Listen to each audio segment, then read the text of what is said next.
To hear what others think of the show, head over to facebook.com, official Loungetastic. And to see bonus episodes, become a premium member over at patreon.com/Loungetastic. So we just got breaking news to the podcast here that Hugh Hefner has passed. Sad because he was a revolutionary in bringing to a lot of men a lot of entertainment, and women, if you really think about it, outlet for men. And Hugh Hefner had a documentary on Amazon that I really enjoyed. It kind of made him look good in a lot of situations here, and he was a good man from what I could see, and I never got to meet him. I kind of wish I had, because it would have been nice just to meet a pillar of history, you know, just for the novelty. It looks like celebrities are starting to speak out now. I looked at the news just briefly, and Kendra Wilkinson gave a statement that Hugh Hefner changed her life. I'll just say my condolences go out to Hugh Hefner's family and friends.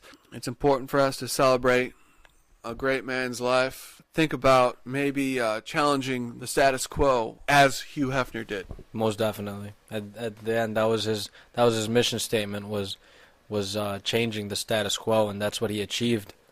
He changed American culture forever, really. One of the biggest culture cornerstones of American history. American sex and the way Americans think about sex and male-female differentiation. Definitely one of the most recognizable characters of the 20th and 21st century. He lived a great life. You can't bring too much tragedy to light about a man who led such a fantastic life after their death, you know?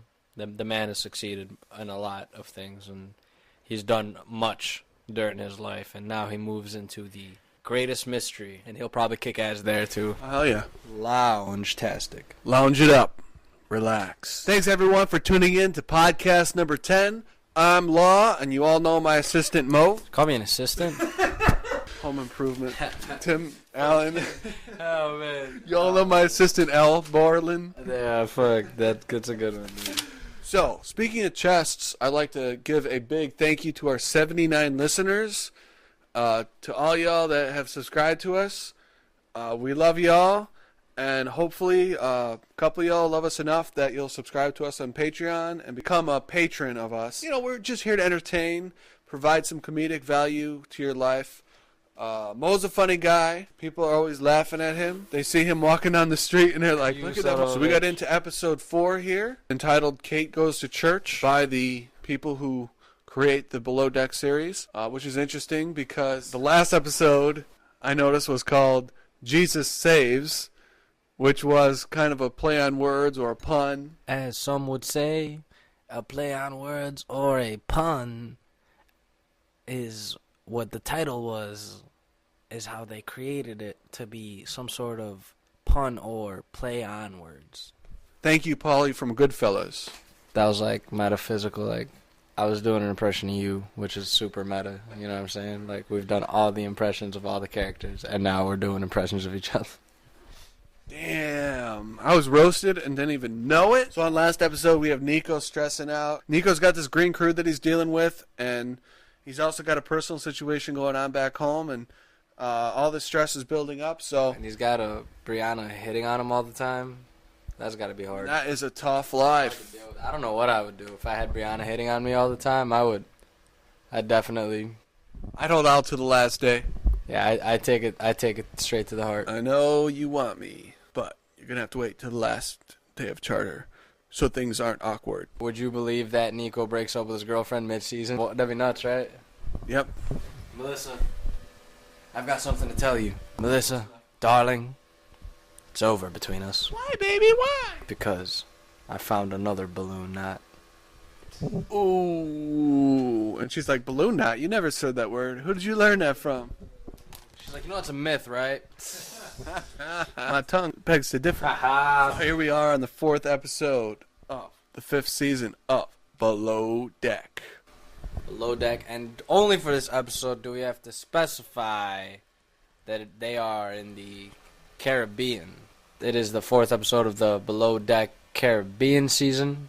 They are sailing the Caribbean seas, some sort of ocean. There's a lot of oceans. Oh, oceans are very big. It's a small island in the middle of the ocean.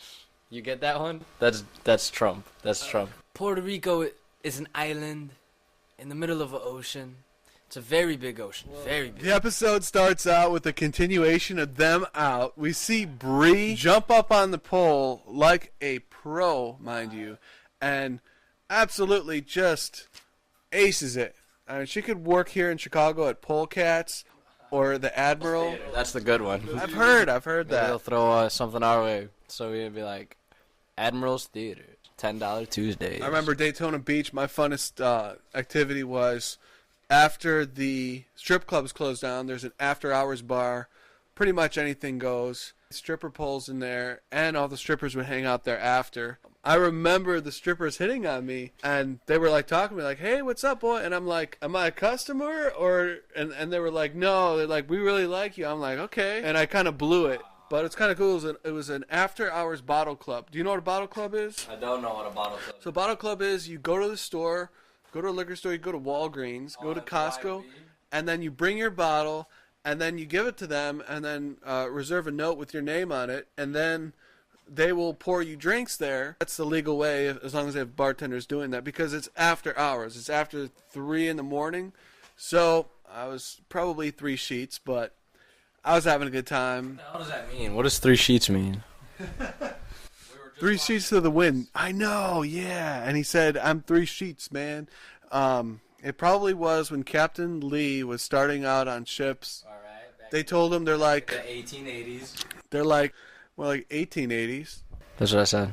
No, oh, okay, never mind. All right, sorry. I thought you said 1980s. So they asked Captain Lee, "Can you please raise the 3 sheets?" So drunk that he was like, "Man, I'm 3 sheets," and it just stuck. Captain Lee. That's Captain Lee, like stoned. Anytime someone says 3 sheets, Captain Lee gets paid a quarter. So when the Deuce played, oh my God. Captain Lee made so much money. He made that HBO money. You know, HBO has more Emmy awards per show, like per Emmy ceremony. HBO wins more Emmys combined than any other television channel. Did you know that? No. Yeah. I have no idea. They have that title 16 years in a row. So since 2001, HBO has swept the Emmys more than any other television channel. It's pretty cool. You got to admit, it's because they kind of let a lot of things fly. Is that it? Everything else, everybody else has to deal with tight regulations, and that's what I didn't like about Family Guy at first. I was kind of mad because The Simpsons had to keep to a certain degree of discretion, responsible content. Family Guy comes along, and we all laughed at it, but I thought about it for a minute. I'm like, when they're making fun of, like, Quagmire with the cheerleader, at first it was funny, we had a laugh, and then I'm like, this kind of stuff happens in real life. Innocence has a right, you know? It did talk about a lot of appropriate subjects, as did Simpsons. And I believe that the differential that occurred was only because of the passing of time. So The Simpsons was around for, the 7 or 8 years that it was before Family Guy came on air. And then they had done so much that Family Guy didn't have to start from square one like The Simpsons did. Family Guy just started off where The Simpsons was at that point. And, they took off running, and that allowed television to become, or even animation specifically, to become much more lewd than Family Guy. So now you see current animation is actually dealing with some really weird stuff, forget pedophilia, at this point. Necrophilia was one of the weird things. Yeah, no, definitely. Family Guy's crossed the line, and Family Guy goes back and forth, crosses the line, comes back, gets a running start, crosses the line again, fucking uses the line to jump rope, uses the line to do cocaine off of it. No holds bar. And this whole time, it's a cartoon show. So that's where they get, their leeway. But if that shit was live action, people would... I think that would have been, the actual groundbreaking thing. How about that, man? Live action, real actors, same jokes, but all real actors. We'll make it. Let's do it. But, of course, Fox isn't going to pick it up. Nah. HBO might. They could. We winning Emmys, bitch! No holds barred. That's right. Give me that Emmy. So That's right, motherfucker. You better not fucking call me your assistant. You hear me? This is behind the scenes. You guys are getting the behind the scenes look right now. Yeah, motherfucker. If you ever call me your assistant again, I'm sorry. walking. I'm sorry. Now I do declare that it is time to return to talking about Below Deck. I hope Baker watches this episode and goes, how'd they get my grandpa on the show? We now return to Mo and the Bone. And when they found out that Michael Johnson had AIDS, it was illegal for them to fire him. It was illegal by all standards. What the hell was that, man? Yeah, no, totally. That's a good episode. So Kate slides her skinny ass back into Jesus' sailboat because we all know you can't just roll into Jesus' sailboat once. Jesus didn't rise just once. Jesus rose a second time for Cat Chastain. It says so in the 3rd Psalm of Homer's Odyssey. Nice. That's how you get out of that plane. So they're drinking hardcore, and then we see Bree's body bouncing around, and fucking she climbs that silver pole. Now, what do you think about how she did that? I think she knows what she's doing. She definitely knows that she is the center of a lot of gazes and definitely getting plenty of views on YouTube. Hell yeah. Shake it if you got it. Flaunt it if you got it. Yeah, definitely. That's why I don't be like any holds bar, like, because I love expressing myself. So I'm not, I can't possibly like act all like solid and shit like that. So Nico's like, Kate, the crew is pretty wasted. I think we need to go. And Kate's response was funny. She's like, I'll meet you back on the boat. Run along if you're scared. So they all board the little minibus back to where the boat is. Jen throws a little temper tantrum. Unnecessarily. Yeah, they're making her move her seat, and she's like, well, if you want me to move my seat, you can, just sit upstairs. He's like, well, could you move your seat? Because Matt is literally, like, a giant man. Yeah, he's like 6'6". Yeah, and he's like, could you move your seat up a little bit? And Jen, who's, like, 5 foot flat. Yeah. With heels on, is like, well, you could sit up here. She's like, go sit in the passenger seat. Yeah, that was crazy. That was funny. Drunk Jen does not take shit. Drunk Jen gets what Drunk Jen wants. Drunk Jen. I love it. I wonder if we're going to get to see the return of Drunk Jen at any time. The return of Drunk Jen. We'll return after these messages. Lounge-tastic Podcast. Yes. Yeah, no more of that. This blindsided me. It was kind of funny because you never know when Kate is going to drop one of her famous Kate one-liners. Caption on the screen says, Hot Jesus' sailboat. And I'm like, okay, so now we got another character to the show. As if we didn't have enough zany characters. Hey, my man, I hope my man is under contract for this. I think Hot Jesus writes his own contracts. So Kate looks in the camera. She throws me a loop. Kate's going to say something serious. She says, what would Jesus do? Me. Classic. Kate definitely has an arsenal of one-liners. She can't be stopped when it comes to, like, setting herself up. She's, like, the best at, like, alley-ooping herself in the confession booth. Oh, man. I like that. That's cool to have fucking someone who's so sure of themselves. Like, she's literally just sitting there, like, straight-faced, making fun of somebody, talking about a serious situation, and she's just, like, ooping herself one-liners. I love how she's mic'd up when she's on Hot Jesus' boat. She's like, hey, I'm sorry, could you moan directly into the mic on my back? This is all to inflate the anger in Jen's mind. Even when the show's over, she's just going to freaking lose it when she hears what we were up to on the boat. Jen is so tired of Kate's shit. Kate is mic'd up, and she's like, I'm going to teach you something. Yo. Oh, man, I wonder what she taught him. Thanks, Below Deck. So Chris Brown was like, hey, Bree, I appreciate the fact that you have 2 eyes on your face, because I think that's great. Like, the fact that you have solid peripheral vision and that you could see straight ahead of you so well. And I really like the way how... I know everybody's bipedal, but you definitely have it down pat. perfect. Like you take one step right in front of the other. He's just showering her with all the appreciations. Fuck the mystery method. Bree, can you help me with this hangover? And she literally slaps a banana down. And we can't hear what he says. And they have like a caption on the screen that says, "Affer, affer." What? That's what he says? Right now, you know, Chris is thinking, man, you know, I profess to be real literate when it comes to alcohol knowledge, but this hangover is really kicking my ass, bro. He calls himself bro, too. Calls everybody bro.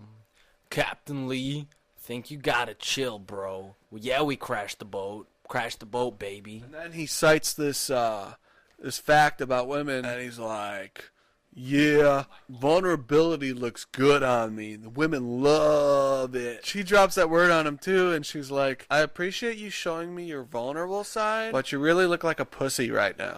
The attention she gets from a male. So the fact that he's always on her jock and, like, he's always just ready to say nice stuff to her, she loves that. But she's still, like, she tells him, she's like, I have no interest in you. But she knows that regardless of what she says to him, he's always going to come around and be like, you know what, Bree? When we were on the boat the other day, I saw the way you were washing dishes, and I swear I saw my face back in those dishes, and I was like, bro, you sure know how to clean dishes, Bree. That's my new favorite dude to impersonate. Bree wanted to let him down lightly. So she said, Chris, you're a great guy. You're wonderful. You're sensitive. You're vulnerable, as you describe yourself. He's like, hey, Bree, I'm pretty vulnerable, right? Oh, my God. She tells him, dude, she's like, man, I'm not romantically interested in you. And instantly it cuts to him going, it just means I have to try harder. Give it up, bro. Give it up and go after Jen already. Like, Jen's too crazy even for Chris. That says a lot, bro. That says something. This is like I finally let my wiener out of the frickin' barn, but Jen is too crazy for me. I'm not taking my wiener out the barn to the circus. Dude, why not? Why doesn't Chris set his sights on Jen? We already know that Jen's looking. She's on the hunt. And Chris loves women. Yo, you know what? I bet if Chris would have walked on that sun deck when Jen was ironing, he would have definitely changed his mind. He would have been like, Bree who, bro? There's a Bree on this boat, bro? Chris, you're nice. You talk to me.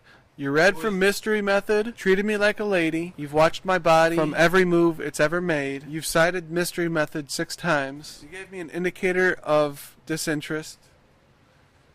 And I just would like to let you know, I'm not currently romantically attracted to you. Captain Lee's voice bellows. Anyone seen Kate? And Jen's like, yeah.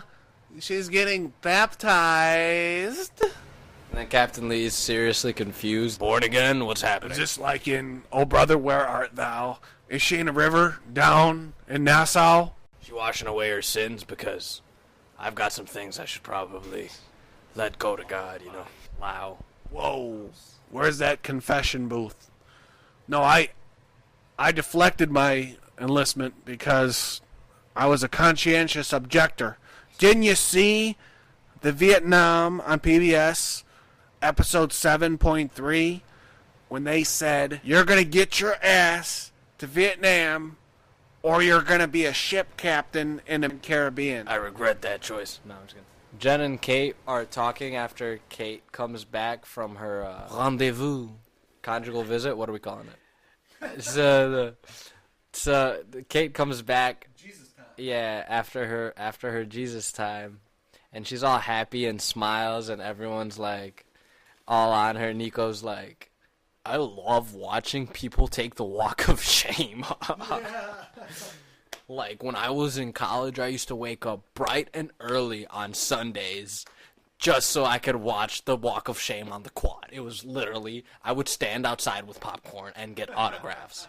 Like, hey, Jennifer, third one this week. Whoa. And I'm just kidding. In front of the congregation?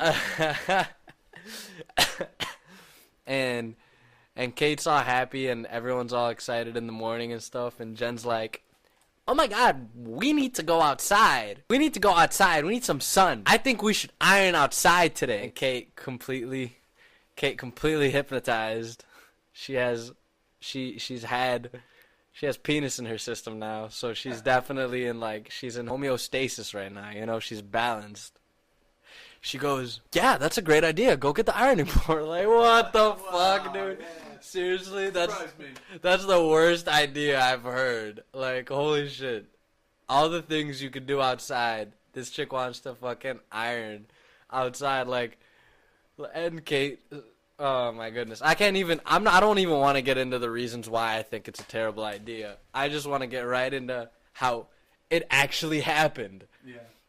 Fucking Jen grabs her ironing board. She puts on a bikini or something. Yeah. And she's just ironing in the sun, enjoying her time.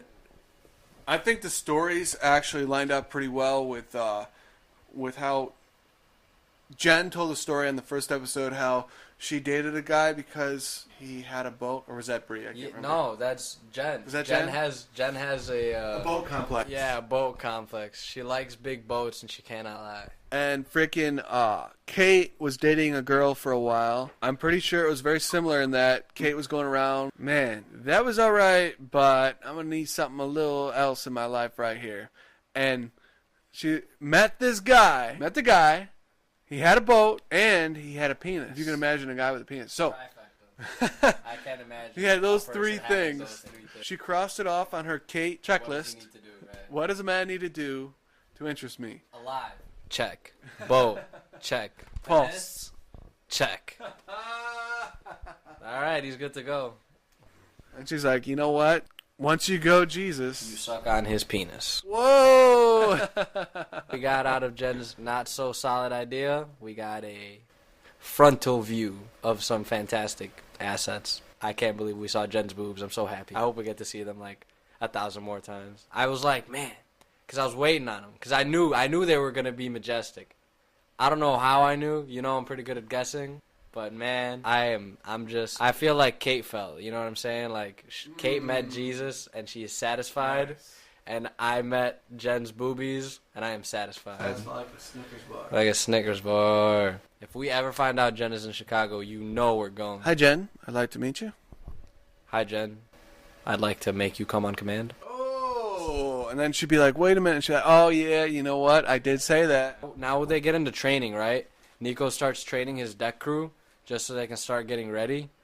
And Chris says, well, last I heard, I wasn't allowed to touch the lines, but I'll do the job I was hired for. Like, yes, motherfucker.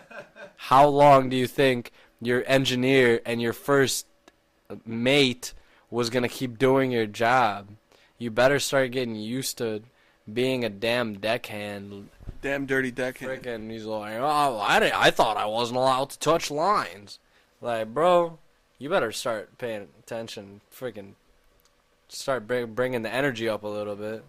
So Nico wants to walk on the coattails of the captain. So he starts with these analogies, and he's like, I'm working with a lot of green people here. On a scale of 1 to 10, Chris shit his pants. On a scale of 1 to 10, about not giving a shit, Chris shit his pants. That doesn't add up. That metaphor does not add up. I'm like, where does the number come in? The guy doesn't give a shit. The guy who doesn't give a shit has a pants full of shit. So does that mean he's keeping it? Instead of giving shits, he's keeping them in his pants? Nico's got this self-talk going on like crazy. He's shimmying shit all over the place. And Pinocchio's creator here, when he's talking to himself, he's like, well, dip-de-doo-de-doo, cleaning off the deck, whatever pays the bills. Bruno's like, my fingers, they are not feeling well. So Jen is like, are those sex bruises, Kate? And Kate's like, I like my men, I like my sex like I like my men. Rough. So then Kate's like, hell yeah, buddy. Then it jolts right into Nico's situation again, where he's upset and he's talking on the phone at the end of the dock. You know, it's hard. He lost his brother and he's going through all this. Tension is mounting. It's hard. Yeah, definitely. It's hard. He does have a lot going on, and definitely, it's a big responsibility to feel whenever you're taking care of any family situation. There's just more at stake because it's your family. You really want to. And he's confining all this in Bree. He's confining all his like troubles into Bree and stuff, because I guess he feels like she's the only person who, Matt as well, but Bree mainly is the one that he confines in so strongly. Like, because he can't always be calling his girlfriend, I guess, because of time differences or something or another. Or maybe everything that's already been happening to him, she knows or something. Anyhow, on the boat, he's confining all his troubles in Bree, and they're staying up late night, and talking about their problems and what have you, getting a very intimate, personal relationship going between them. So that just makes me wonder, man, what's going to happen between them? Something might happen here. She said, Matt's a catch. Because it's kind of like it makes me feel like she dropped him off. Like he's a great guy and he's interested. And it looked like something might happen between them, and then she doesn't seem like she likes sure bets. Yeah.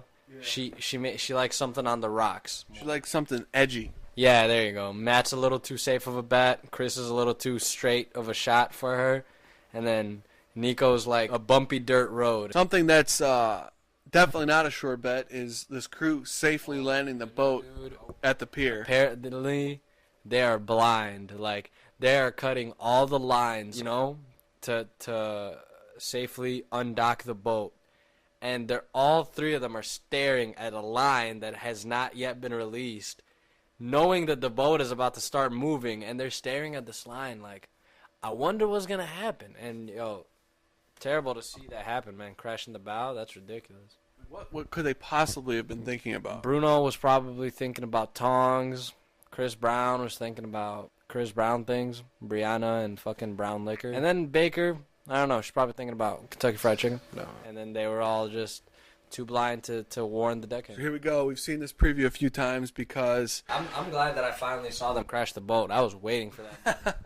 The previews made that moment seem so juicy, and let me tell you, man, I took a bite. It's been pretty quiet lately, and as long as it's not your $12 million boat, it's kind of nice to see something else happen to someone else for a change. Because if it was my $12 million boat getting a scratch on it, this podcast would be going differently. I would definitely have some choice words for the people that, hey, you know what to say, though? This might be the last season we're going to see the Valor. So we see the captain here.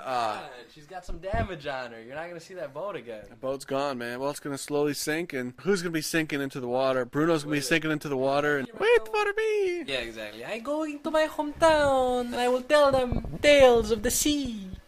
And then Captain Lee is the guy. He's just got all his gold on. Like, he's like, goes into his captain's quarter, puts on all his gold, and just sits in his captain's chair. And the captain must go down with his ship. That's right. Rescuers are like, everyone's out. We can rescue you fine.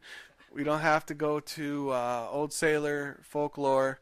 You can just come out. Captain Lee says nothing and just like doesn't get on the rescue boat. And they're like, "Oh, we found the captain's log in his pocket at the last captain's log." And they play it, and it's like click.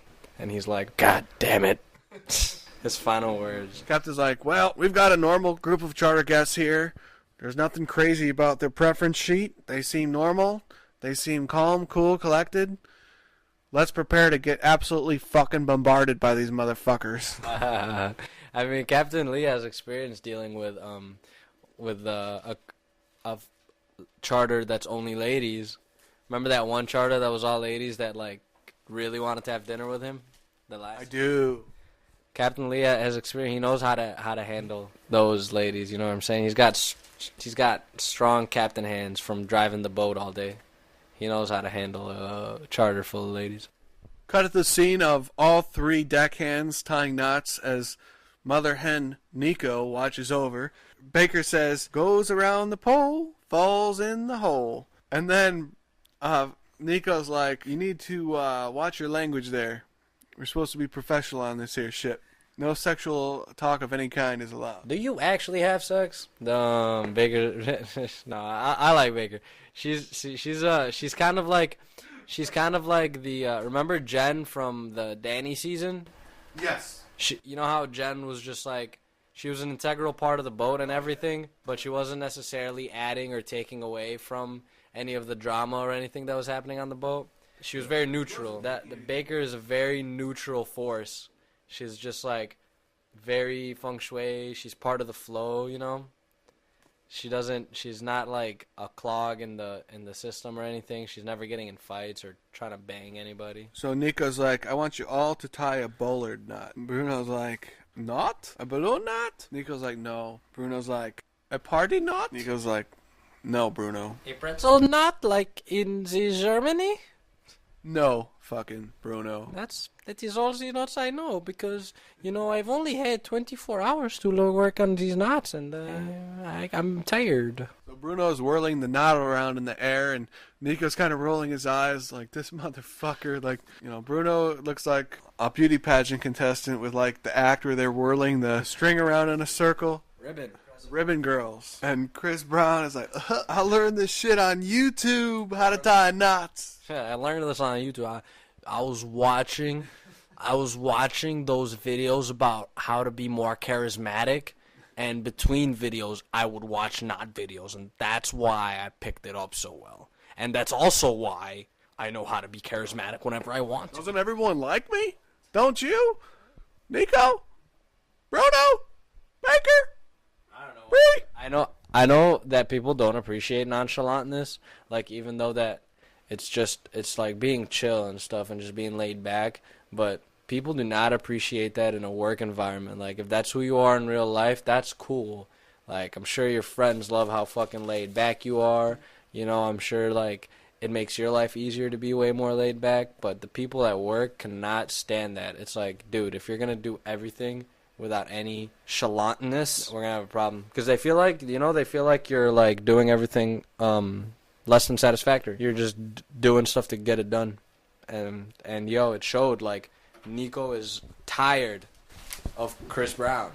Oh yeah, he's really stressed out about the Chris Brown situation. He's so tired about him. He goes to the captain about him. He like starts talking to the captain about him, which is never good.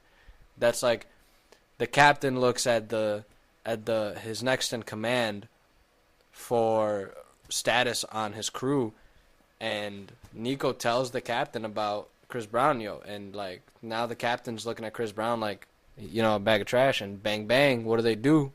They put the man on the worst punishment, and that's anchor watch for 7 hours, 8 hours, 8 hours overnight anchor watch. Oh man. So Nico's stressed out, and he's telling Bree. Bree busts out the number one tool for solving any stressful situation, the ukulele. The ukulele.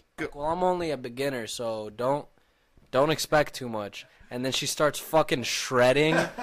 Cover song. She starts shredding the fucking ukulele, starts playing Hot for Teacher by Van Halen on the fucking 4-string. She's like, I know exactly what to do. Nico's straight up about it, though. He's like, Bree reminds me of Melissa, you know, the girl that he's in love with, that had his girlfriend back in Chicago. Shit.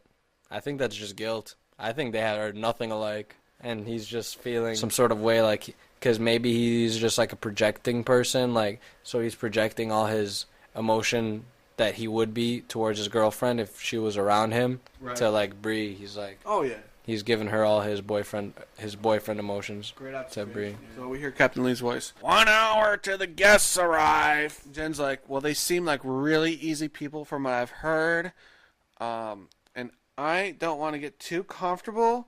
That's when the dodgeballs start flying in your face. Like curveball. You can't even read your own handwriting, guy.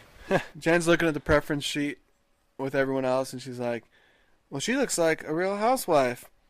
And Kate's like, they all look like the real housewives of Beverly Hills. The real housewives of Oklahoma City. The nice part. She's like, Kate can't let Jen make any comments. Like, every time Jen tries to state an opinion of some sort, Kate's like, nah, okay, fuck that last thing you just said. Anytime friggin' Jen says anything, Kate's like, no, that's not, stop talking. So, you're hilarious, Jen, but you're funnier with your mouth closed. Whoa, there you go. So, Susan, the primary, walks by, and on the first 10 seconds of walking on this boat, they're walking through the main galley, and Susan points at a flower, and she's like, do I get to take this flower with us? And Kate's like, hey, you're the primary. When I used to work at the service hall, we would have beautiful flower arrangements, dude, because we did a lot of weddings. Right. Every time we did a service, we would always have beautiful flower displays, and at the end of the day, we would actually have to throw all those flowers away.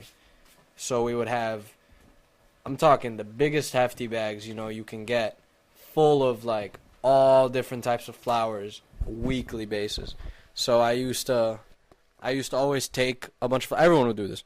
Well, I would always take a bunch of flowers and just tie them up, and like, my mom loves plants and stuff, so I would always give them to my mom. Wonderful. Yeah, she loved them. She would always love them. And then like after a while, like we stopped having weddings, so I stopped like being able to bring flowers home. Oh. Yeah, and my mom was like really sad. Oh. She was looking forward to those flowers. Yeah, she always loved the flowers. But she said something really funny, like, "Why don't you bring your mother flowers anymore?" I was like, what the heck? That's so dramatic. Like a real dramatic thing. Yeah, exactly. And then one day I just changed up on the whole family and like, I don't bring my mama flowers no more. Honey, are you thinking of killing yourself? No. Like, why don't you bring your mama flowers no more? Don't you love your mama no more? Kate continues her machine gun fire on the whole crew by beginning to take shots at Matt, calling him and his food. She calls him bland. That's mean. Just because the guy is not setting stuff on fire and constantly trying to fight you. Yeah, Kate's last nerve. Apparently he's bland. I thought this is what you wanted. I thought you wanted Zen. I guess she's more interested in making good television than having a peaceful crew or something, because she was going in on everybody this episode. Like normally Jen gets to handle all of Kate's wrath, but this was the episode where we saw Kate just take on everybody. I mean, she didn't tell Matt that he was bland to his face, but she told us. And what do you think about that handshake when the Real Housewife Susan went for Captain Lee's hand? Dude, that was the funniest thing. That was like a Donald Trump handshake. Yeah, that's right. That was like straight out of the Art of the Handshake book. I don't know if a lot of people know this stuff, but like handshakes, especially now because politics is on television, like handshakes are like, a ritual, like a dominance ritual. Like how you shake hands is like how you start off a relationship with a person, right? But man, you're a captain on a boat. Like if the lady puts her hand on your hand, she's not trying to call you her bitch. She's probably a business lady and she's used to it. And then Captain Lee, being the tough ass that he is, he's used to it. So it's like, Captain Lee shakes this lady's hand. The lady puts her hand on Captain Lee's hand. And then Captain Lee puts his hand on the lady. They make a fucking hand sandwich. They got all their hands in this handshake. It's a very invested handshake. Start putting feet in it. She like pulls him towards her and stuff like that. You know what I mean? Starts getting really serious about it. You're not having this handshake, Lee. This is my handshake. This is my boat. And this is my crew. She's like, look at me. Look at me. I don't think So Lee shouts as they're trying to get the boat lined up now, "Get that stern line off!" And Nico responds, "The dockhand ran right past the line." And then Lee shouts again, "Get that fucking spring line off! It'll do 250,000. It'll do $250,000 in damage in one yank." And it fell on deaf ears. "I'm more angry than a pissed-on chicken." What I got. There you go. I'm more pissed than a house guest at R. Kelly's house.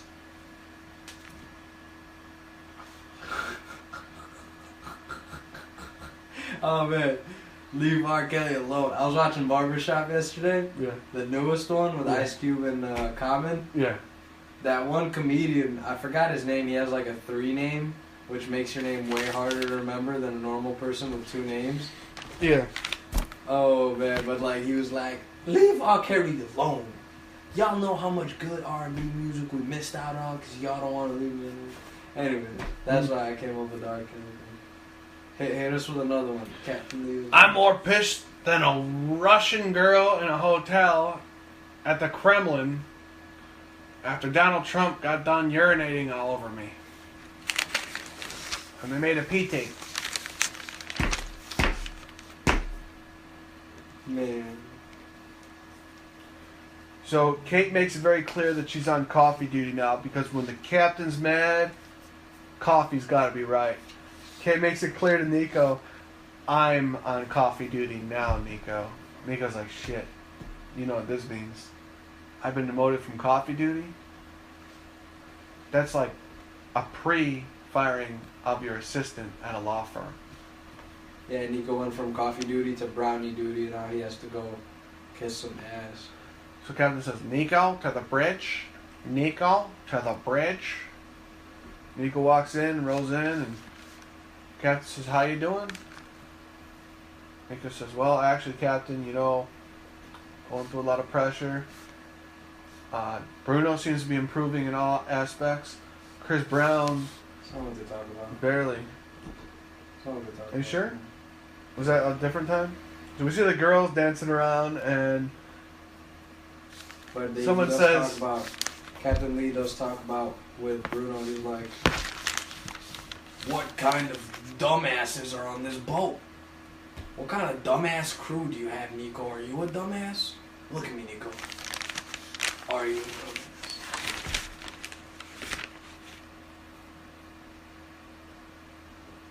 So Brianna's like, we have snacks coming up. And the charter guest is like, we have sex coming up? And they look at each other and they're like, well, maybe sex tomorrow. Yeah, Brianna's like, oh yeah, we'll get you guys some sex tomorrow. She's like, oh, we have provisions on the boat. And they just like start loading in like Caribbean men. Hey, what you request is what we bring. Ladies, we have provisions. We offer you sex. Yeah, when you visit Jamaica once is not enough. He jumps out of a bag. I think prostitution is legal in Jamaica. Is Jamaica even a real country, dude? What's going on? Nico's like, oh, we scratched a hole. And then they're discussing it below deck and above deck.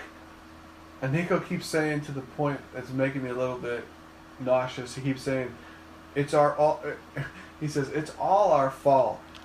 And I guess Chris is like, well, it's not my fault if the deckhand didn't grab what he was supposed to grab. And Nico's like, this Chris Brown guy's getting on my last nerve here telling me that it's not his fault. They're a team. Everything they do as a team. So what we see here is they're getting ready with the meal.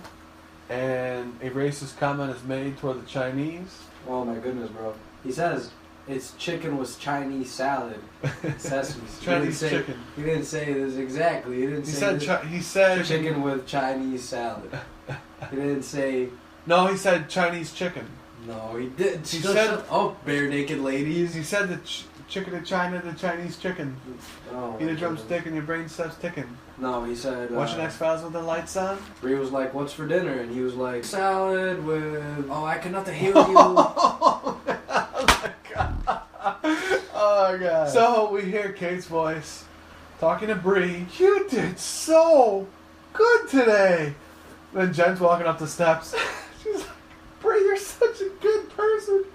Every step you made today. That's right. It's great. That's right. And then she goes up to Jen and she's like, every step you take, I'll be watching you. Oh, yeah, dude. Every move you make, every dish you clean, I'll be watching you. Definitely, bro. I don't like how much Kate grabs on Jen, dude. That stuff is so aggravating. Yeah. I can't take that stuff. I can tell, I don't appreciate being grabbed, like, personally. I really don't. So I can imagine, like, how Jen feels always being grabbed and directed around the boat by this person. Like, that's gotta be aggravating. Definitely. Oh yeah, I hear where you're coming from on that. That's absolutely 100%. I can feel that same way too. That's your problem. The guy... Jen's like, are you gonna fucking micromanage me, Kate? And Kate's like, you need it. You need it. You need it like I need the cock from Jesus. You need it like I need penis-like vitamins. I'm talking one a day. We have to talk about how Kate orders Jen to go get a big black juicy afro. She makes Jen wear an afro. You want to get to that later? Yeah, later. You want to talk about? So here we have the champagne beer fiasco, which in any situation where you're serving drinks, you need to know who ordered what. This isn't a free-for-all. This isn't a buffet. You don't come up and say, who wants what's in my tray? What's in your tray has been ordered by the people, and you have to bring it to them. Meanwhile, Bruno's here in the peanut gallery with a big smile, cheesing hard. He knows what's going on this time. He's like leaning over the ledge, like smiling at Jen. Too funny to see. We get to see a little bit of Matt Bree action. Wait.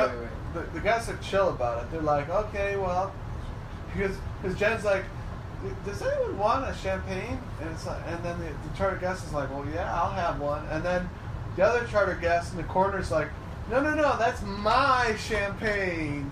This is no free-for-all. I ordered that. I've been expecting it. I cannot look at the waters of the Caribbean next to all this architecture of the sea with no alcoholic beverage in my hand. And Jen's like, well, the buffet turned back into the order that it originally was intended for. Lady's like, hey, could you stop giving me warm fucking beer, please? Can you serve me a cold fucking beer? So Kate literally leaves Jen high and dry. She gives Brianna time off here, and Kate freaking just disappears for the day for her third tryst with Hot Jesus. You think that's where she went? Yeah. Well, actually, she was talking about a ring. She was trying to get the. Yeah, now she was getting the disco party ready. To Lord of the Rings. That's right. Yeah, she went full Schmiegel. Kate was like, I have to go find a shiny disco ball. Which is a shout out to Benny Benassi, because that's one of his really good songs. Shiny disco balls. Starts getting ready. She starts getting plans ready for tonight's disco party. Disco, boo, disco, boo. By Bruno.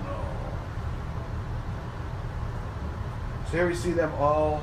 We see all the deckhands hovered around this rib, as Captain Lee calls it. I never heard it called a rib other than Captain Lee. And we see Nico kind of delegating the task to Bruno and Baker, and he's like, you all are doing great, good job, boom, boom, it's done. And then we hear his bossy side come out, and he's like really bossy to Chris. And he's like, Chris, grab that and lift it over here to this side. And Chris is like, yo, bro, do you see how heavy that thing is? What, have you been smoking the peace pipe? You hit the peace pipe, bro. And you didn't pass it. So maybe if I was off the peace pipe, then maybe I would get what you're talking about. But you're the only person on this room off the peace pipe, bro. So I can't understand what you're saying. I can't understand what you're saying. Unless you give me a piece of the peace pipe. So Kate is showing off where she's been. She's like, I was gone. And Jen's like, that's great. I've been here entertaining the guests by myself. And Kate is like doing the QVC ring display where she's showing her upside and the bottom side of this ring. And she's like, we want to know where I've been? I've been getting this. And she's showing it off like she's on QVC. And Jen's like, then we hear Jen's voice. She's taking advantage of me. She was gone for 4 hours, and I had to work all those hours by myself. It's literally like a $40 Etsy ring. Where the hell did she find that? She went to a Claire's. Yeah, she went to fucking Claire's at North Riverside Mall. It literally says some shit like Forever 21 on the inside encryption. It seems like it. It also seems like every single season we get the Stews complaining about the Chief Stew not doing enough. Because at the end of the day, they do have to do a lot of solo work. That's right. You know, the younger you are, I should say the greener you are, the more work they throw at you. Here we go. Here's a scene where Nico is explaining to the captain his whole report on Chris Brown. He's saying that Chris is not taking his job seriously and that he has to check on him to make sure he's even working. Lee's like, I got a fucking solution for this motherfucker. Put his dumbass on Anchor Watch. We're gonna put Chris Brown on Anchor Watch. Do we need Anchor Watch? No. But he can look at instruments all night. Yeah, seriously, that's really fucked up. They like wasted his time, basically. I believe in serious discipline. Just like Chris Brown said, if there's a problem, sit him down and scold him. What's wrong with a good old-fashioned scolding? We're on a ship.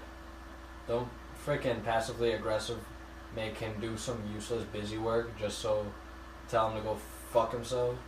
So Nico wanders into the below deck area where the quarters are, and he wakes a pre-sleeping Chris Brown up, and he says, "You're doing Anchor Watch tonight." Chris Brown is like, "Oh, all right, bro. Hey, I don't think that forgetting to bring a book was a great idea, man. Oh, that's pretty messed up. I got no book to read." I would have brought my Dr. Seuss collection if you would have told me it takes me about 7 hours to read one of those. I would have been prepared. So here we are in the Afro part. Here we are. Kate is like, "Jen, you're going to run down there. You're going to grab that big black bush. There's a big afro." And Jen's like, "Oh, okay, no more arguing. I'm just going to do what I'm told." She runs there, and we hear Bree and Kate like, "Yeah, we're going to haze her, but she kind of deserves it." What the fuck? That's right. Bruno. Taking my shirt off mid-podcast because we're in the latter half and I need to get through this one. Bree is like, Kate's doing this to put her in her place. Which is what it seems like. At the end of the day, it's just like anything else that anybody's doing, she's doing it to establish placement and fucking hierarchy and shit like that. She's like, "You're my bitch, and you need to know that you're my bitch." Damn. And when I tell my bitch to put a wig on, my bitch puts a motherfucking wig on, you dig it?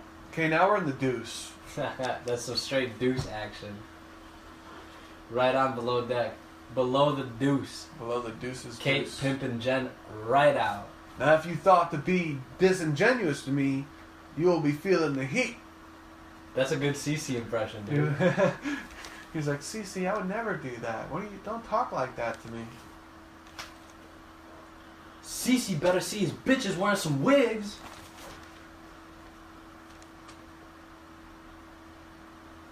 And somebody asks Bruno when he's going to sleep. Uh-oh. Bruno, in his most chipper, "When they go to sleep, No. I go to sleep."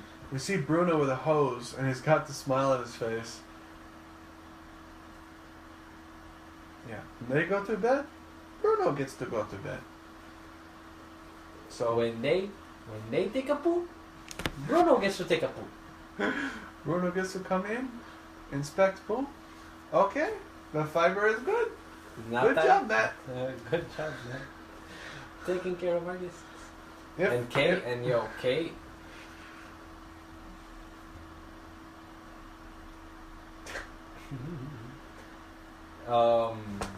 Food is boring. The food's boring? That's what Kate said. Yeah. Kate is like, they were so, so Kate's like, "I'm so happy the guests were impressed with their food because it was so bland and so boring that they were nice about it." Yeah, even though it seemed like they really liked the food, they were all, the main guest was all, I want to give him a big kiss. Like, damn, Matt's got it like that, dude. That natural attraction. Ladies love him. Asking her to wear her afro was necessary because she spends all that time doing her hair. Because she's like because she's like Samsung. She's powerless without her hair. Samsung. Not fucking Samsung. She's powerless without her Galaxy S7, dude. She's powerless without her without her phone. Samsung. Oh. Exploding phone. Yo, did you see the video of CeeLo Green? No. What happened? Oh, when it blew up. Yeah, did you see it? Yeah. Dude, that was fucked up, dude. He's all CeeLo Green. That was more action than what he performed on the stage when I saw him at Lollapalooza. Nobody cared. They're like, you're opening for Eminem, but none of the 500,000 people that are here already want to see you. They're like, oh yeah, you were on The Voice for whatever. He wasn't even on The Voice yet.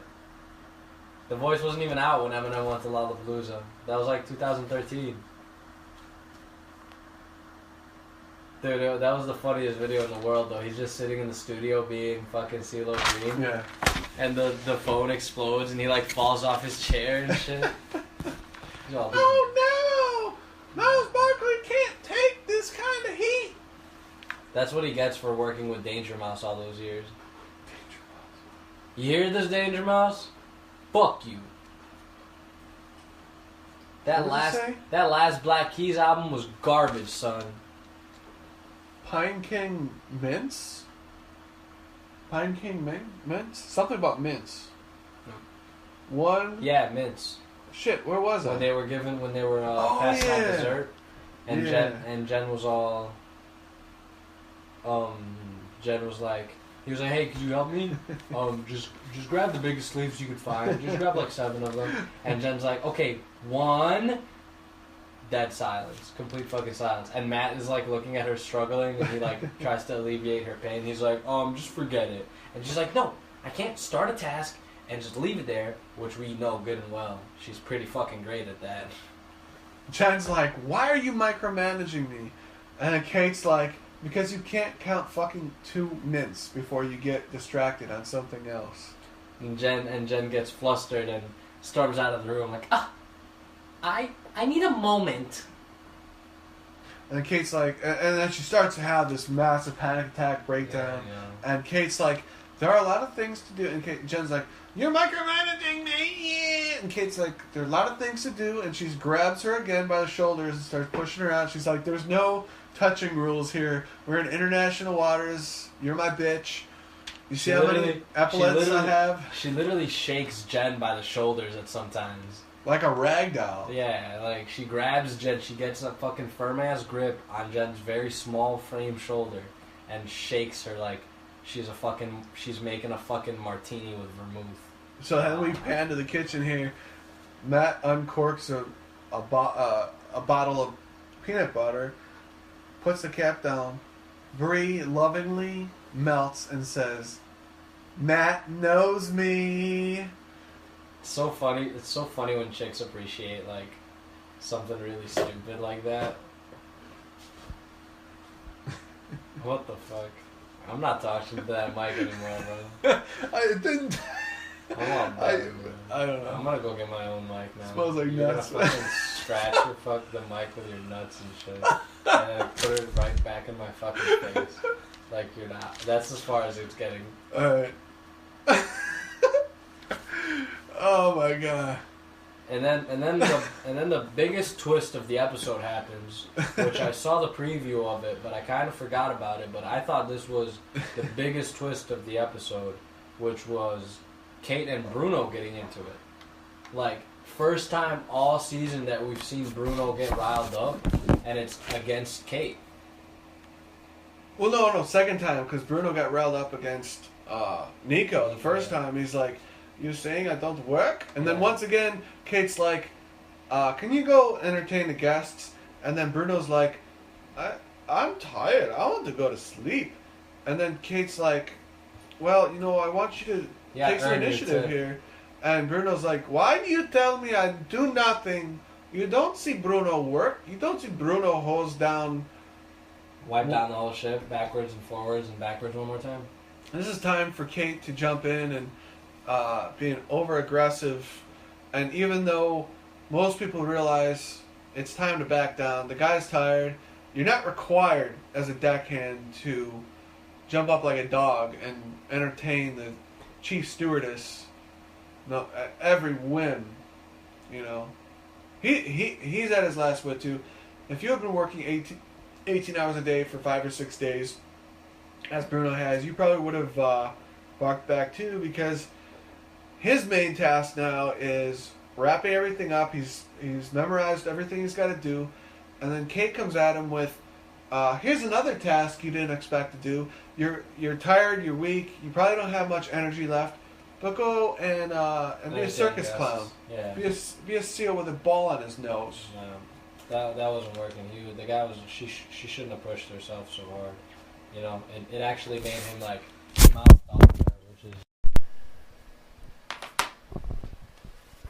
mouthed off to her, which is difficult to watch. And then we get into the part where the disco party starts, and we see some very sexy action coming out of our charter guests. Kate was like, there's no resting in the yachting industry, and you can't rest on your laurels. Oral. They're coming in, and Lee's they're trying to dock the ship now, and Lee sounds like Captain Picard. They're coming in, everything looks smooth, and he yells, "Thruster down!" Fucking everybody looks at each other, and they're like, well, what the fuck does that mean? Get a fucking thruster on eBay or some shit.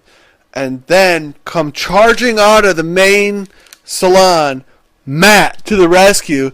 He's like, thrust down! And like frickin' Superman, he grabs the rope you're supposed to grab in the situation, and he pulls the ship in, and he's the only one that knows what's going on. Him and Captain Lee are the only one that knows what to do in the situation. The thruster down. I guess Lee didn't think of discussing contingencies with this crew. Yeah, it seems like as they weren't really prepared. They didn't know what it meant for a thruster to be down. But I guess Matt isn't experienced, being on yachts a lot. So I guess he's experienced with some line work. Yeah, Matt came and just saved the damn day. And Lee's like, I've had enough of this goddamn dog and pony show. Segueing into other stuff, Baker has the brightest smile on her face. I don't know what kind of toothpaste she uses, but she could be a model in a Crest 3D toothpaste ad. She has a big-ass mouth. Baker is beautiful. Yes. So they're eating the most basic salad.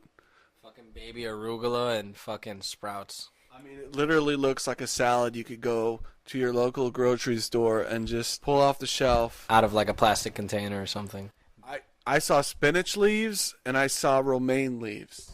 And I'm pretty sure there was artichokes. Which, if I ever paid you $12,000 and you put artichokes in front of me, I'm going to punch you in the face. Okie artichoke. Oh! Sock him again, Mo! Ow! So Kate is looking at this food like, I've seen sea bass smothered in octopus sauce. You know octopus ink is like a delicacy? Damn. Isn't that what they... Yeah, like like placenta. Yes, exactly like placenta. I said, and you're like, placenta? What were you going to say? Not placenta? There's nothing I could say. Like placebo? Exactly. Like plethoras of caviar? No, motherfucker, you were going to talk about how people eat after baby. He goes, like, every hour, every day is just another step closer to getting off the ship. I'm just here, and I'm squeegeeing the windows and shammying the surfaces. And Kate's like, you don't need two people to put up streamers. She hits her... Jen cannot run out fast enough. She hits her elbow on the side of the door. Kate runs in front of her touches her again like it's her personal rag doll, like Raggedy Ann. Put your wig back on, Jen. The wig is very important. I understand that I'm only making you do it, and you're the only person that's being taken to do such a thing. But I'm going to need you to put your wig back on. Because it's very important. It's important. It's important! It's her hair, and she's like, well, I only am targeting her hair because her hair is her soul, and her hair is everything.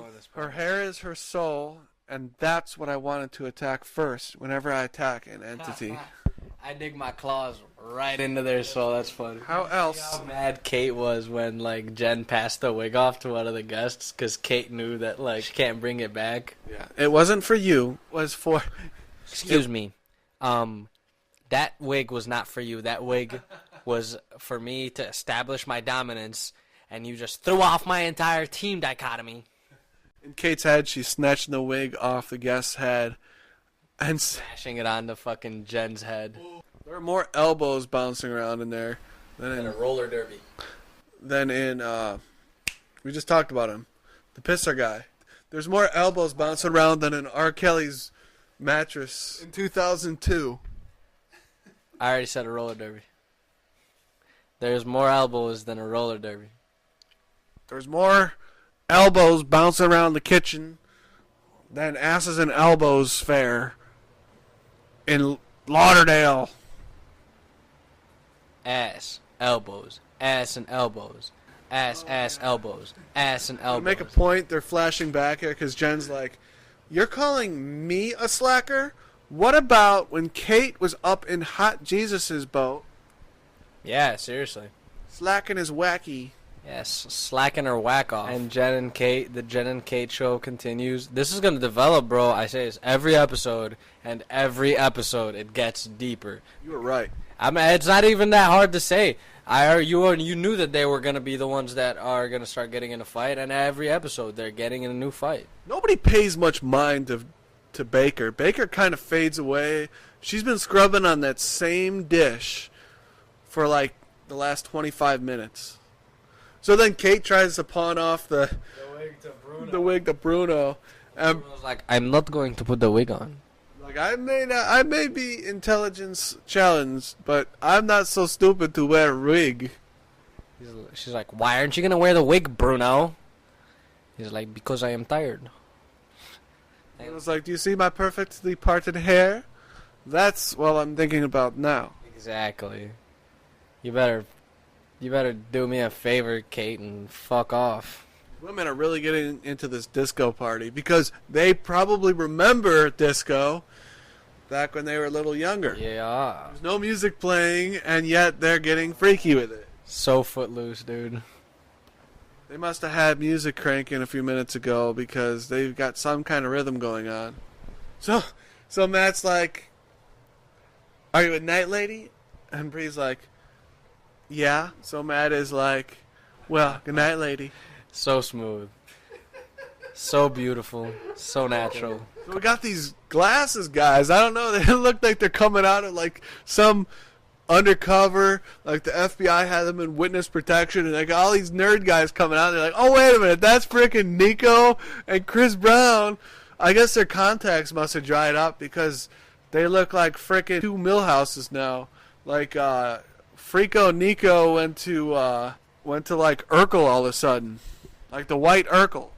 Definitely fucking nerds.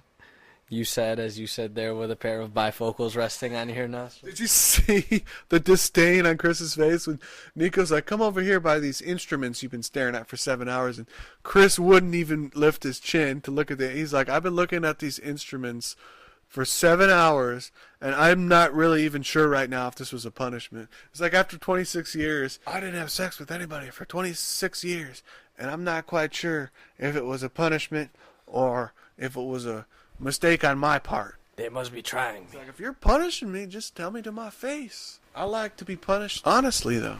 Hot. Brianna is a team player, though, because everyone's exhausted. You could tell that the crew's exhausted. Deckhands and the stews are exhausted. Brianna's still bouncing around like a freaking teenager. And Bruno's sitting there fiddling with something. And Kate's like, this is the moment for me to bring back normal bitching face Kate. I'm going to tell Bruno. What did she say to Bruno here? She just told him to, like, go dance or something. Because, like, there's literally nothing else for him to do. There's nothing for him to clean. There's nothing for him to deckhand. And she's like, hey, go dance with the guest. And he's like, seriously? Leave me alone. Like, keep walking, lady. Like, don't you have anything better to do? Seriously. Like, holler the fuck off, dude. And they get in a serious fight, dude. Yeah. Like, Bruno gets really, really angry and upset. Bruno don't need work after 10 p.m. I don't deserve my tip. Like, she starts tripping on him. She's attacking his person and shit, and he's not taking it. Well, she's like, you don't seem to be working very hard. He's like, you don't know me. You don't see me work 18 hours scrubbing boat. He should have reached back like a pimp. Like Cici. Smacked though. That's right. Cut a bit. But the dinner service ends and everybody gets some rest. Kate unleashes a nipple. Kate unleashes the nipples. Everybody gets some rest except Chris Brown, who gets some punishment. Some jamming out to some music that he hears that nobody else can hear. Yep. And he survives the night. Good for him. What a montage watching this guy like walk around the boat hating his life because he has to be up at 4 o'clock in the morning. The only situation that I could compare to my life in this is when I was in basic training and we had to do dorm guard duty, and the main job was not to fall asleep. There are ways of keeping yourself awake. Don't sit down. If you sit down, you're going to fall asleep instantly because we've been marching all day. We've done calisthenics, push-ups, sit-ups, running around in circles, jumping through puddles of water, whatever they have for us. And I remember I was good. I just stood up and I'm like, I'm gonna do this. Nobody wants to do dorm guard duty. I'm just gonna freaking do it. You know the TIs are gonna show up. They have cameras on us at all times. They listen into us. That was one thing about basic. I don't think you'll find in very many places. There might be 1 or 2 YouTube videos about it, but there's a voice box that's just like on any condo, like the answering box. I don't know what they call it. And they listen in, and they have drill instructors whose job it is to stay up at night and to listen into what's going on. And they're very sensitive, and they pick up everything. So that's the only thing I could compare. You can see here that Chris makes it through the night, and he just falls into his bed, like any of us would do if we were put in that position. At least he survived it. He's like telling Nico about the fight with Kate. Oh, yeah. And Nico's like, well, if you have a problem, just tell Kate to come talk to Nico. Nico will deal with it. Is that blood? Yeah, it is blood. Who's on their period? None of the charter guests, that's for sure. Damn. Cold blood. And then the charter guests enjoy their last day, and the boat docks rather painfully and after a lot of work. And then finally the charter guests are off of the boat, and the primary charter guest hands the captain a solid-looking stack. I'm proud to announce that I correctly guessed the amount tip to the exact dollar. Yes, that's good. The price was definitely right, Bob Barker. It was a very exciting moment at our viewing party here at Lounge-tastic. I was like, 16 jacks, because that's what I call thousands, because I'm kind of cool. Oh, this was crazy. They're coming in, and the worst thing that could happen, a thruster is lost. And frickin' everyone's like, thruster's lost. Fucking Captain Lee, go get one on eBay or some shit. Matt springs into action like a G.I. fucking Joe. Tightens it up, pulls the rope in, gets rid of the slack. Meanwhile, Captain Lee's like, well, I'm glad Matt was there. It was good. I'm surprised to know that he had the knowledge of what the heck to do in the first place. He's tying that rope around like a pro, like he's been a deckhand. I don't know if he's been a deckhand, but he looks like he's got some experience. And to be honest, Captain Lee should have talked to the crew about contingencies, possible things that could have happened. If you're coming into the dock and you lose a thruster, I guess you lose some control of the ship and you need help right away. Nobody knew about that. I don't even know if Nico knew about that. You need to have more discussion. I would say, Captain Lee, you should have told them about this. You should have said, hey, if we lose the thruster, this is what we're going to do. Kudos to Matt. Yeah, the docking is handled at the end relatively well, and the charter guests leave, and the folks get their payment. Fucking, you were right on the money.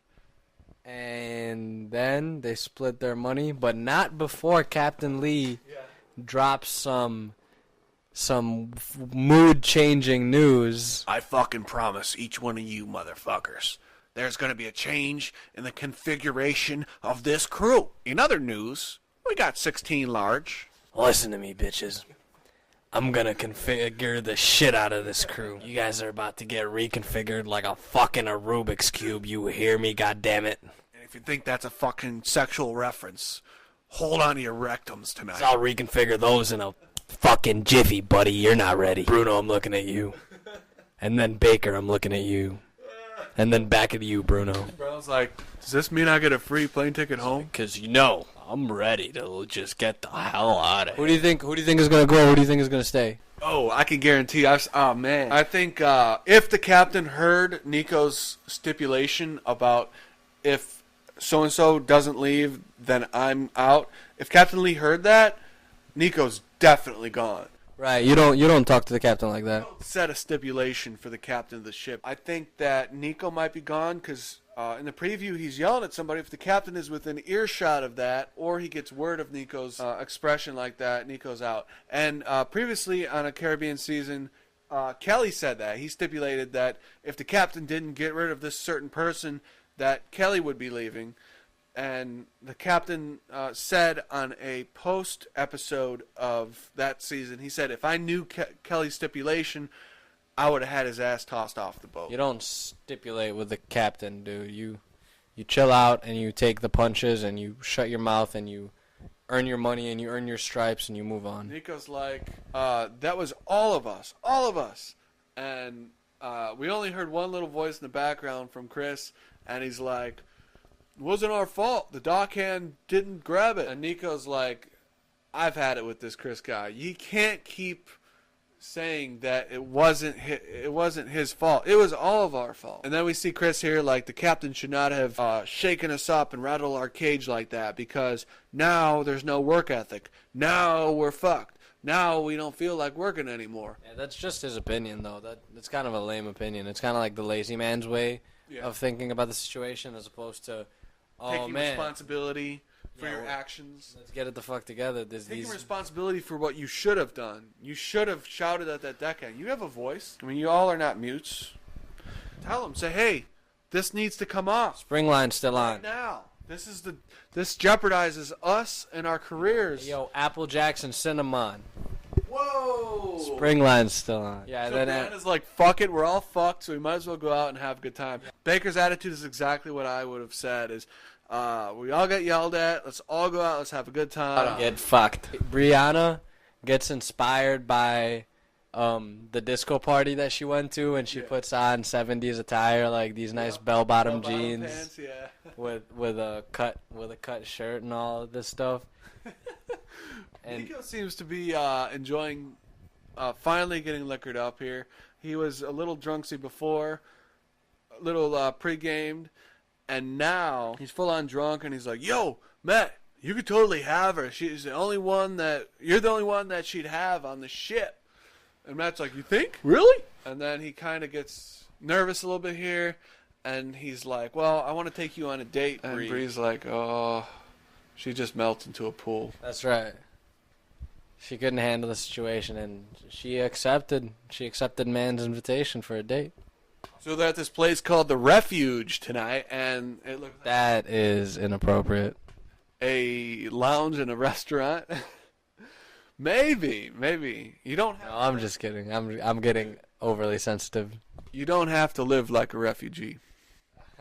Where's Hat? Tom Petty? No, you don't have to live like a refugee. Quick party. They wrapped it up pretty quick. So Matt is showing signs of disinterest, or he's kind of sweating of friend zone, and Brianna is not even paying attention because he's got so many chances. He's talking about dating. He didn't understand any of the vibes she was sending in the kitchen and all this time, all these work hours. And so she's hanging off of Nico in the van, which is kind of strange. Definitely. She just got asked on a date, and she's showing another man affection as opposed to getting ready and getting the mood and all the energy right for her upcoming date. She's still attached to the man Scully. And then you see her, and I think I figured out.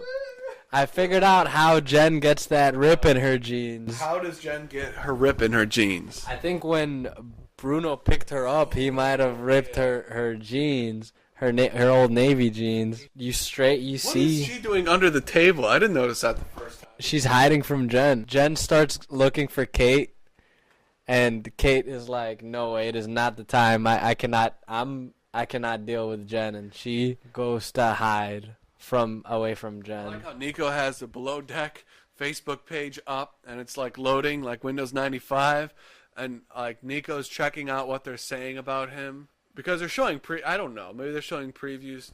That's funny. They're in a nude beach. I forgot about the nude beach. Yeah, the previews. Yeah, all the way at the end, you see Brianna and Nico just having another heart-to-heart, but this one maybe under the influence. Yeah, and Matt's idea of a romantic date is slugging a bottle of Jim Beam down in the sand, plunk. All right, bitch, get drunk, and we're going to make out in the sand. What is that not romanticism at its finest, or what? Jim Beam on a new beach. We're going to be naked. Whoa. We're going to be drinking Jim Beam. Damn. And it is going to be romantic. If you don't think it's romantic, that's you who doesn't think it's romantic. It's kind of, Matt as a chef is actually kind of making Adam-esque type deals here because simple soup and simple salad does not scream a good tip. You got to make something these people can't get from Baker Square. That's right. Any time of day, anywhere. Yeah, these. Yeah, definitely. And we see that he actually hits a road bump in the next episode in the preview. If you paid for a yacht and got something I can get at Italian fucking Olive Garden. And they put an octopus testicle on your plate, you'd be like, now this is something you can't get everywhere. Or octopus tentacle. No, octopus testicle is that's exquisite, my dog. That's I really meant to say octopus tentacle. We're going with testicle. Oh my god. No, you're right. Oh, if he's boring, he's gonna get caught up. He better start serving those octopus testicles already as fast as he can. Serve them by the pair if he has to. You get dissed by your own crew. I mean, your crew is supposed to have your back. She's supposed to be your girl, at least for a little bit. She's single, too, which means she's available. You know? I'm not saying that I would have a perfect record. I would still have to break through a barrier, but Chris, you said you're an expert on women and alcohol, and you have showed that you are at a zero balance for education on both. Yeah, Chris definitely has some homework to do. Absolutely. He has some catching up to do. So we end our podcast with a thank you for tuning in. Once again, to our dearly departed Hugh Hefner. We grew up watching him and enjoying him and sneaking Playboy magazines around when our parents weren't looking and didn't know what was going on. It was a lot more than that, you know. I enjoyed watching his documentary and learning that he didn't just start out as a pornographer. He had no intention of making a nude magazine for men. He just wanted to fill a certain genre that wasn't being filled. Men want fishing, outdoors, sports, entertainment, and literature. At the time, literature was more important than it is now. Now it's more about tweets and whose vagina did what's bleeding out of whose vagina, whose pussy you can grab. We want to, it's very important that we know what the NFL players are doing. When there's people stranded in Puerto Rico, there's U.S. citizens. No, Trump may not know that Puerto Rico is part of the U.S. territory. No one's told him. He's very ill-informed. You know that? He's like one of the least informed. Maybe if they told him that they voted for him or they increased his ratings in some way, he might send aid. He might verbally say something. But right now, it's those, he said, those son of a bitch football players are protesting. And there's a viral video I was looking at yesterday. I forgot his name. That guy from ESPN talked for 25 minutes straight about what he felt about this, and it was like super intense. Wow. I gotta look that up. We really love the support and love our fans give us. If you have a minute, check us out on iTunes and leave a review. And if you don't want to do that, maybe next time you're talking to your friends about a similar subject, you could mention that you had fun tuning into the Lounge-tastic podcast and we could get a fun interactive community going on. Spreading the word really helps us grow, and it means the world to us. At Instagram, we're at Loungetastic. On Twitter, we're at Loungetastic. If you have a minute, check us out on iTunes, leave us a review. And if you don't want to do that, maybe next time you're talking to your friends about similar subjects, you can mention that you have fun tuning in Loungetastic podcast, and we can get a fun interactive community going on. Really, thank you guys so much. We appreciate the support. And if you don't want to do any of those things, it's okay. We're really happy you're listening. Thank you.